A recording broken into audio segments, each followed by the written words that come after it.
We see an average of about 1,000 people a day here in the memorial in the summertime.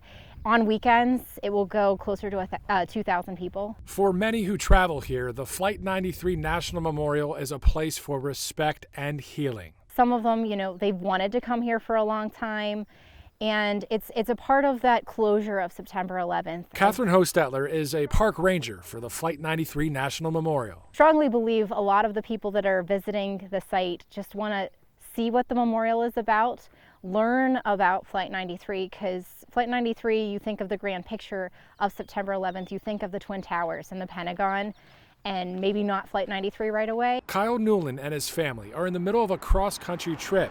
He says they had to stop and pay their respects to the brave souls that took down the terrorists that day. I remember, like everybody else, where I was when I watching it on the news, being from so far away. Sometimes it can feel like you're detached from it, and it's a great thing to come here and sort of be a part of it. It's incredible to think that entire generation has passed since 2001.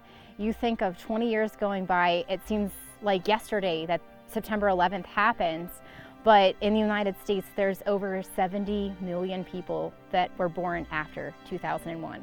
I can't believe it's been 20 years, and I'm a teacher, so I was in school when that happened, and I do remember that one moment, walking into the lounge and the TV was on, and they were saying that they hit the towers. You just say to yourself, how could something like this ever happen? And it's really a heartbreaking thing. Henry Lynch is an Army veteran from Hagerstown, Maryland. This is the first time he's experienced the memorial.